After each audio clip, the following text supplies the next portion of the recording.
અબડાસા સહિત ગુજરાતની 8 વિધાનસભા પેટાચૂંટણી ઉપર આજે મતદાન છે ત્યારે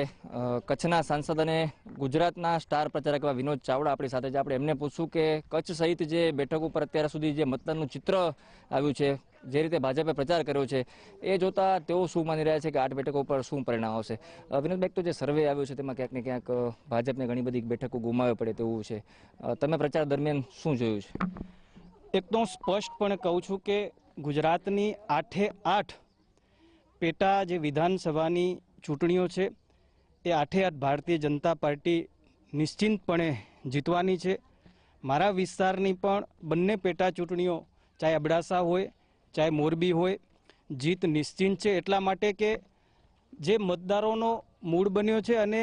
બંને વિધાનસભાની આ વિસ્તારોની અંદર કોંગ્રેસના ધારાસભ્ય હતા અને જે રીતે એમણે વિકાસના નામે રાજીનામું આપ્યું છે અને ભારતીય જનતા પાર્ટીમાં પ્રવેશ મેળવ્યો છે, ત્યારે મતદારોનું મૂળ બંધાણું છે અને ખાસ કરીને પોતાના વિસ્તારના વિકાસ માટે ચાલુ સરકાર સાથે રહેવું અને અમારા સંગઠન અને કાર્યકર્તાઓની જે વ્યૂહરચના છે અને 2.5-3 વર્ષનો જે પરિશ્રમ છે અને એ પરિશ્રમના કારણે આજે જે મતદાન થઈ રહ્યું છે, આપણે બધા જાણીએ છીએ કે કોરોના મહામારી વચ્ચે એના નિયમોને લઈને મતદાન થઈ રહ્યું છે, પણ આ બંને સીટો વધારે પડતા ગ્રામ્ય જીવન સાથે જોડાયેલી છે અને ગામડાના લોકો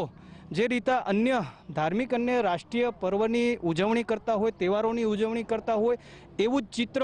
આજે આ લોકશાહીના પર્વની ઉજવણીનું પણ હું જોઈ રહી છું અને જેના કારણે અબડાસા વિધાનસભા પણ ભારતીય જનતા પાર્ટીના ઉમેદવાર શ્રી આદરણીય પ્રદ્યુમનસિંહજી જાડેજા નિશ્ચિંતપણે વિજય થશે એ હું જોઈ રહ્યો છું। વિનોદભાઈ, તો જે 8 બેઠકો છે તેમાંથી 5 બેઠકો ઉપર પક્ષ પલટું જો કોંગ્રેસમાંથી આવેલા લોકો છે એમને ટિકિટ આપવામાં આવી છે। અબડાસાનો જે રીતનો ઇતિહાસ છે, એવું કયું ફેક્ટર છે કે જે લાગે છે કે ભાજપને જીત અપાવશે? અબડાસાના અમારા ભારતીય જનતા પાર્ટીના ઉમેદવાર મારી સાથે જિલ્લા પંચાયતની અંદર પણ ભારતીય જનતા પાર્ટીના સદસ્ય તરીકે રહ્યા હતા,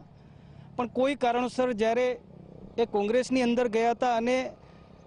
એવા ઉમેદવાર અને એવું વ્યક્તિત્વ છે કે પોતે સ્વીકૃત થયેલું પ્રજાની અંદર, અમારા કાર્યકર્તાઓની અંદર, અને એમનો જે સમયગાળો હતો, એમણે જે કામ કર્યું છે અને એ કામના આધારે હોય કે પછી એમને એવું લાગ્યું કે ના, મારે મારા વિસ્તારની અંદર ચાલુ